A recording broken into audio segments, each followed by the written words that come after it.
Hi నమస్తే ఎట్లున్నారు? నేనైతే మస్తున్నా. మరి ఒక మినీ వ్లాగ్తో అయితే మా ముందుకు వచ్చేసాను. ఈరోజు అయితే దాల్ రైస్ అయితే నేను చేసేసుకుంటున్నాను అనమాట. సో ఈజీ మెథడ్ అని చెప్పేసి పప్పు అండ్ అన్నము వేసి బియ్యం వేసి అయితే బాగా కడిగేసేసుకొని అండ్ కొంచెం వాటర్ పోసేసుకొని దాని లోపలికి ఉల్లిగడ్డ, టమాటా, పచ్చిమిరపకాయలు, ఉల్లిగడ్డ అండ్ కొంచెం ధనియాల పౌడర్ అండ్ జీలకర్ర పౌడర్ అయితే వేసేసాను. అండ్ దాన్ని అయితే విజిల్ పెట్టేసేసుకున్నాను. ఒక 3-4 విజిల్స్ వచ్చాక అది ఉడికాక మంచిగా కలిపేసేసుకున్నాను. నేను మీరు ఎలాంటివైనా యాడ్ చేసేసుకోవచ్చు. నేనైతే ఇవి మాత్రమే యాడ్ చేసేసుకుంటున్నాను తొందర అయిపోవాలని చెప్పేసి. ఇంకా నేను పోపు ఎట్లా పెట్టుకుంటారో నెయ్యితో కూడా పెట్టుకోవచ్చు. నేనైతే ఇంకా ఆయిలే వేసేస్తే పెట్టేసేసుకుంటున్నాను. నేను తినగలుగుతానో లేదో అంతగానం క్వాంటిటీ అయితే ఎక్కువైపోయింది. సో అందుకని చెప్పేసి కొంచెం ఇంకా నేనైతే నూనెతో పెట్టేసేసుకున్నాను.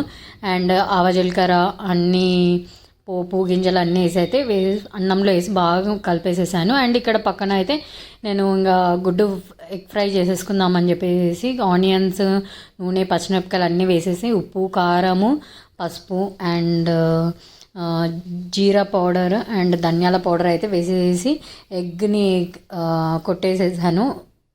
అండ్ మంచిగా పీసెస్ లాగా కావాలి అని చెప్పేసి అయితే నేనైతే ఇలా చేసేసుకున్నాను. కొంచెం మంచిగానే అయ్యిందనమాట. అండ్ గార్నిష్కి అయితే కొత్తిమీర అయితే వేసేసుకున్నాను. కరివేపాకు కూడా వేసుకొని చాలా బాగుంటుంది.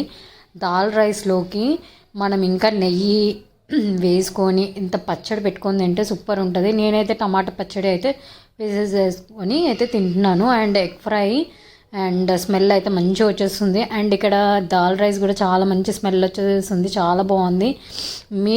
మీకు ఎంతమందికి ఇలాంటి కాంబినేషన్ ఇష్టమో కామెంట్ చేసేసేయండి. అండ్ మీరేం తిన్నారో కామెంట్ చేసేసేయండి. నా డిన్నర్ అయితే ఇలా అయిపోతుంది అనమాట. అండ్ చాలా బాగుంది అసలు. దాల్ రైస్లోకి ఇంత టమాటా పచ్చడి వేసుకొని కలుపుకొని అంచుకి ఇట్లా గుడ్డు పెట్టుకొని తింటుంటే అబ్బా ఏమన్నా ఉందా, సూపర్ ఉంది అసలు. అండ్ మీకు ఎంతమందికి ఇష్టం ఇలాంటి కాంబినేషన్ అనేది అయితే కామెంట్ చేసేసేయండి. చాలా చాలా బాగుంది. ఒకసారి తప్పకుండా ట్రై చేయండి. చాలా చాలా బాగుంటుంది. ఎవరైనా చిన్నపిల్లలైనా పెద్దోళ్ళైనా చాలా బాగా తినొచ్చు వేడివేడిగా. అండ్ వీడియో నచ్చితే అయితే ఒక లైక్ వేసేసి